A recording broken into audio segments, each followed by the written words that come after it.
Halo guys, beberapa waktu yang lalu saya melaksanakan pembelajaran berbasis proyek bersama peserta didik kelas 11 IPS dengan materi tentang keragaman budaya Indonesia. Pembelajaran dilaksanakan dalam 3 kali pertemuan. Pada pertemuan yang pertama, peserta didik dikelompokkan untuk mendiskusikan tentang konsep. Pertemuan yang kedua, peserta didik melaksanakan proyek memasak pangan lokal yang dahulu kala sering dikonsumsi menggantikan nasi. Dan pada pertemuan yang ketiga, kelompok akan mempresentasikan laporan kegiatan di depan kelas.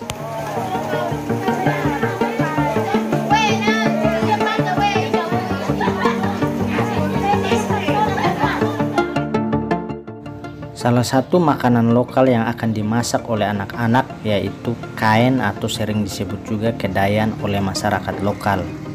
Saya mencoba mencari istilah bahasa Indonesianya di internet dan saya temukan namanya yaitu buah gayam. Kain atau buah gayam setelah dikupas isinya mirip seperti jengkol.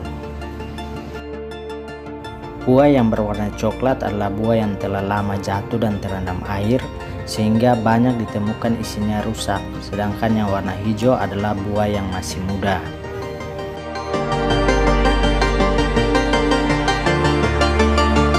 Menurut informasi yang saya dapat, buah ini mengandung racun sehingga harus dimasak terlebih dahulu hingga betul-betul matang baru dapat dikonsumsi. Makanan ini dahulu kala sering dimakan saat musim paceklik. Kain biasanya direbus, kemudian dikonsumsi bersama buah kelapa yang sudah tua.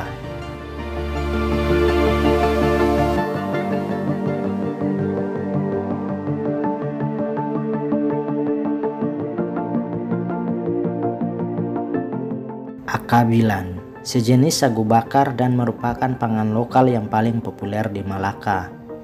Akabilan sering kita jumpai dijual oleh mama-mama di pasar-pasar tradisional. Harganya juga cukup terjangkau. Kata akabilan sendiri terdiri dari 2 kata, yaitu akar yang artinya sagu dan bilan yang artinya bolak-balik. Akabilan terbuat dari bahan campuran sagu dan kelapa parut. Kemudian toppingnya gula pasir dan kacang hijau. Akabilan dibakar di atas api dengan menggunakan alas piring tanah. Makanan ini paling cocok ditemani dengan secangkir kopi ataupun teh hangat. Kalau yang ini namanya tepung singkong, terbuat dari bahan gaplek atau singkong yang dikeringkan. Dengan tepung singkong ini anak-anak akan membuat feu kukus, sejenis makanan lokal yang terbuat dari tepung singkong dicampur dengan parutan kelapa dan air gula merah. Semua bahan dicampur menjadi satu, kemudian dimasak dengan cara dikukus hingga matang.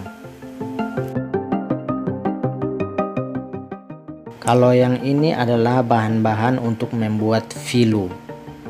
Filu ini terbuat dari jagung muda yang telah ditumbuk, akan dicampur dengan kelapa parut dan sedikit gula sesuai selera. Tapi ada di kampung-kampung tertentu yang hanya dicampur dengan gula tanpa parutan kelapa.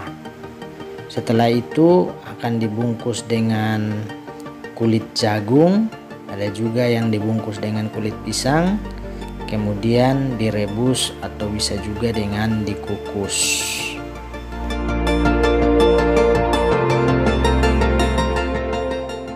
Pangan lokal lainnya yang akan dimasak yaitu siput atau keong laut yang banyak ditemukan di sekitaran pantai berlumpur. Dalam bahasa lokal sering disebut susu. Susu ini terdiri dari berbagai macam. Yang dibawa anak-anak ada 2 macam.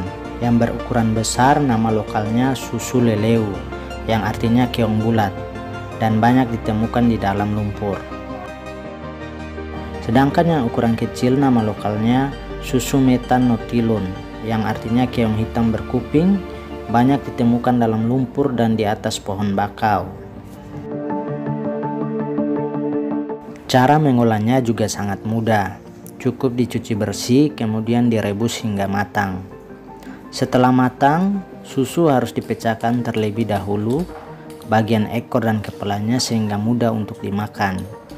Cara makannya bisa langsung dihisap atau bisa dikeluarkan satu persatu, kemudian diolah lagi menjadi lawar atau masakan lainnya.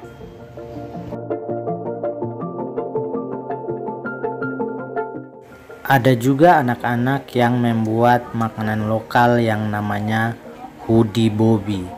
Hudi dalam bahasa lokalnya adalah pisang, sedangkan bobi adalah tumbuk. Jadi hudi bobi ini adalah makanan yang terbuat dari pisang yang ditumbuk, kemudian dicampur dengan parutan kelapa.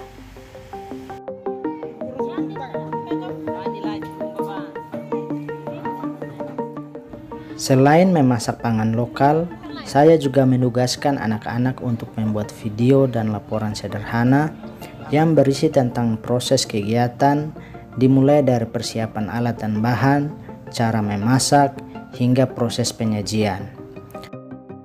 Video dan laporan ini akan dipresentasikan oleh kelompok masing-masing pada pertemuan selanjutnya. Lewat pembelajaran berbasis proyek ini, peserta didik diharapkan mampu untuk memahami konsep tentang wujud kebudayaan, di mana pangan lokal menjadi salah satu contoh dari kebudayaan itu sendiri. Selain itu, peserta didik juga diingatkan kembali tentang macam-macam pangan lokal yang harus tetap dilestarikan karena telah menjadi budaya nenek moyang sejak dahulu kala. Proyek ini juga dapat menumbuh kembangkan karakter-karakter baik yang ada dalam diri peserta didik yang sesuai dengan profil pelajar Pancasila. Misalnya, saling menghargai, kolaborasi, empati, kerjasama, tolong-menolong, disiplin, tanggung jawab, komunikatif, pantang menyerah, percaya diri, berani mengambil keputusan, kreatif, dan lain sebagainya.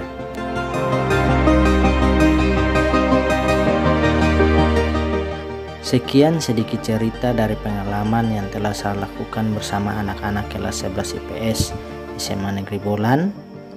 Semoga cerita pengalaman kami ini bisa bermanfaat bagi teman-teman sekalian. Sampai jumpa lagi.